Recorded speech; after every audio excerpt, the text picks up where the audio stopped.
네, 유한양행인데요. 오늘 이제 그 유진투자증권에서 리포트가 하나 새로 나왔어요. 그래서 그 내용을 뭐 말씀드리려는 건 아니고 간단하게 이제 실적, 그 다음에 이제 차트, 그 다음에 일정 이렇게만 중심으로 간략하게 한번 볼 텐데 일단 제약바이오 산업 같은 경우에는 분석하기가 사실 개인 투자자분들 입장에서도 가장 어렵기는 하잖아요. 그래서 그만큼 공부도 많이 필요한 부분이라고 생각을 해요. 그래서 리포트가 나올 때마다 그 리포트 내용들을 꼼꼼히 한번 살펴보시는 것도 충분히 도움이 되실 것 같습니다. 물론 리포트 내용이 그 개인 투자분들이 읽기에 좋게 나오진 않잖아요. 전문 용어도 굉장히 많고. 근데 그럼에도 불구하고 반복해서 읽다 보면 머리에 들어오는 게 있고 또 모르는 단어는 찾아보시면서 기억을 하시면 훨씬 더 이제 도움이 많이 되기는 하거든요. 그래서 리포트가 나올 때마다 한번 체크해 보시면 좋을 것 같아요.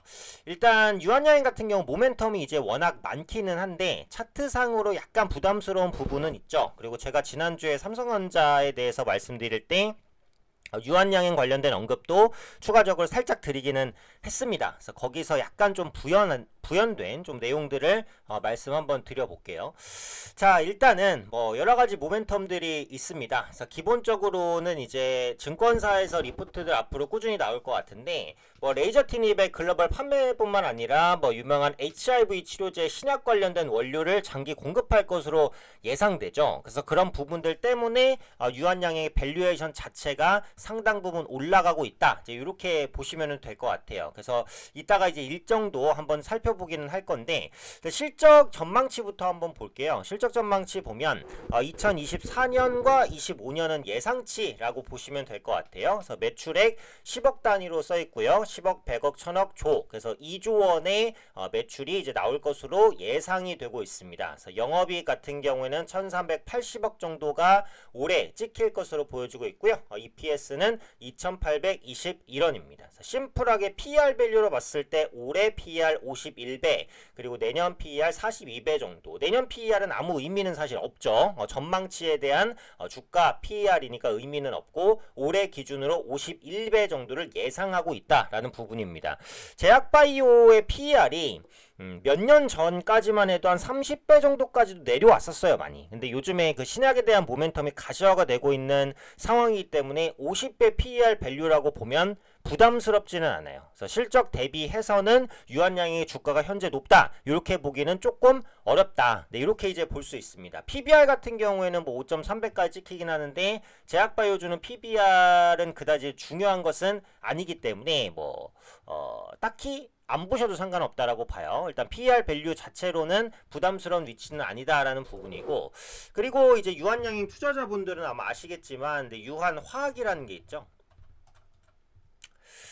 유한양행이 이제 100% 자회사입니다. 그래서 유한화학이 글로벌 제약바이오 기업이죠. 길리어드 사이언스와 HIV 치료제 원료약품 공급 계약을 공시했다라는 부분. 요게 이제 앞으로 그 리포트에서 꾸준하게 이제 부각될 내용이라고 보시면 될 것 같고 유한화학의 원료약품 공급액이 계속해서 상승할 것으로 보여지고 있고요. 이게 신약이잖아요, 신약. 네, 신약의 가치가 굉장히 높죠. 신약이라는 점을 감안하면 수익성도 굉장히 높을 것으로 추정된다. 신약 얘기가 나왔으니까 이 부분 간단히만 살펴보면 사실 이제 국내 업체가 원료부터 추출해서 뭐 전임상, 임상 1상, 2상, 3상, 뭐 FDA 통과해서 신약까지 개발하는 건 굉장히 어렵습니다. 왜냐면 시간도 엄청나게 걸리고요. 돈도 엄청나게 들어갑니다. 거의 뭐 조 단위로 들어가고 그렇다고 무조건 성공해요? 그것도 아니죠. 후보 물질 하나가 신약으로 성공할 가능성 한 0.1% 정도밖에는 안 됩니다. 그 미만일 수도 있고. 그러면 굉장히 오랜 시간 동안 엄청난 돈이 들어가고 엄청난 적자를 몇 년 동안 이어내면서 버틸 수 있는 회사가 거의 없어요. 그래서 이제 대형 제약바이오사가 그래도 신약을 간간히 내는 거고 중소형사가 신약을 내기는 엄청 어렵죠. 근데 반면에 중소형사가 의미 있는 신약을 낸다라고 한다면 주가가 퀀텀 점프를 합니다. 그래서 이제 국내 기업들이 신약 개발이 어려우니까 그래서 그 전에 계속해서 시도했던 게 뭐죠? 기술 수출이에요. 기술 수출보다는 신약을 아싸리 개발하는 게 훨씬 더 좋긴 합니다. 근데 신약 개발까지 가기가 너무 힘드니까 기술 수출을 하는 거죠. 언제 보통 기술 수출이 돼요? 네, 임상, 이상 통과되고 기술 수출되거나 아니면 임상 일상 단계에서도 기술 수출이 됩니다. 근데 기술 수출 자체도 굉장히 호재기는 해요. 근데 신약을 자체 개발하는 것보다는 어때요? 수익성이 훨씬 떨어지긴 합니다. 그죠? 그 기술 수출 같은 경우에는 뭐가 있죠? 기술 반환. 그러니까 예전에 한미약품이 계속해서 기술 반환되면서 주가가 조금 하방 압력을 받았던 그런 경험들이 있어요. 그래서 자체적으로는 신약을 개발하는 게 가장 좋긴 한데 아직까지는 뭐 정부의 지원이라든지 이런 부분이 조금 약하다라고 볼 수 있을 것 같고 기업 CEO 입장에서도 대규모의 적자를 감수하면서 몇 년간 밀어붙이기가 쉽지 않잖아요. 그러다 보니까 뭐 기술 수출 형식으로 많이 진행이 되고 있는데 국내 K바이오의 위상이 예전보다는 훨씬 높아졌다는 생각은 들어요. 뭐 지난주 삼성전자 영상에서도 뭐 유한양행, 뭐 알테오젠 이런 기업들 간단하게 말씀을 드렸지만 그래서 신약을 개발하는 기업들도 꾸준하게 좀 부각될 가능성이 높다. 요거는 이제 유한양행이랑은 약간 별개의 말씀으로 좀 드렸습니다. 그래서 유한양행 이제 자체로 보자라고 한다면 앞으로 나올 이슈들은 꾸준히 많으니까 한번 체크를 해보면요. 요런 일정들이 이제 있죠.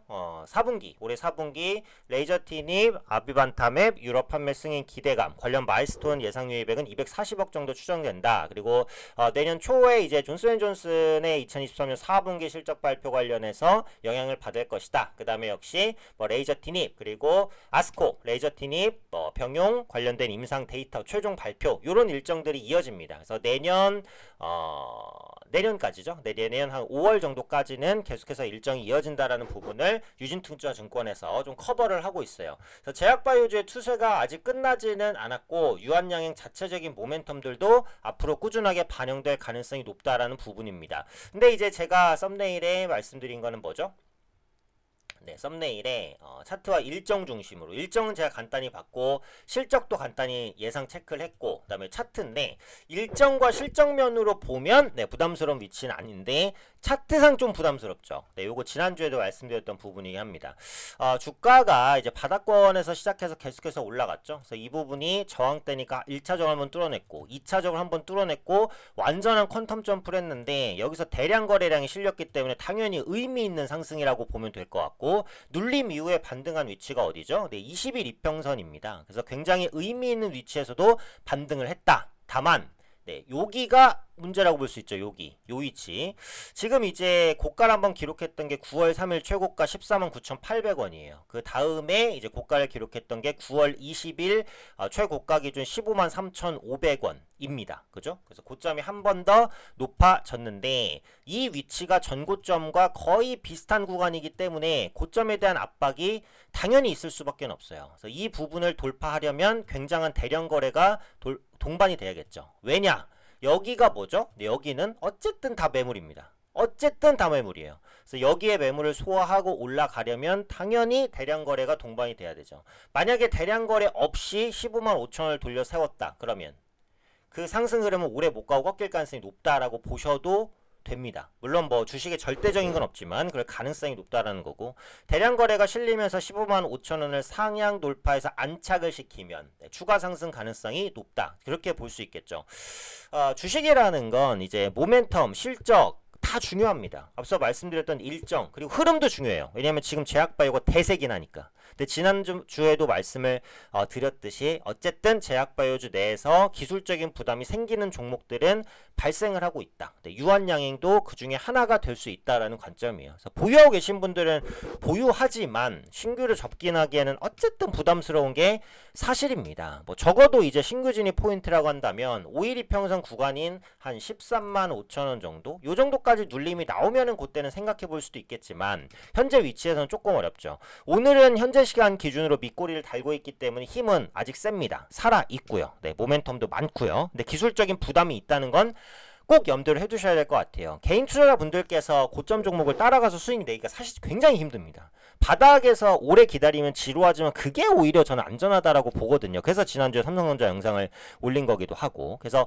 유한양행 간단히 살펴봤는데 다른 건 좋다. 다만 기술적인 부담은 있다. 현재는 보유자의 영역이고 신규로 접근하기에는 조금 부담스럽다. 네, 이 정도로 말씀을 드려야 될 것 같아요. 네, 지금 제약바이오주의 랠리가 끝나진 않았기 때문에 좀 기술적인 저점이 있는 제약바이오 중에서 신약이라든지 혹은 기술 수출 모멘텀이 있는 제약바이오주를 또 체크를 하시면 그 안에서 또 투자의 기회가 좀 생기지 않을까. 네, 이렇게도 생각이 됩니다.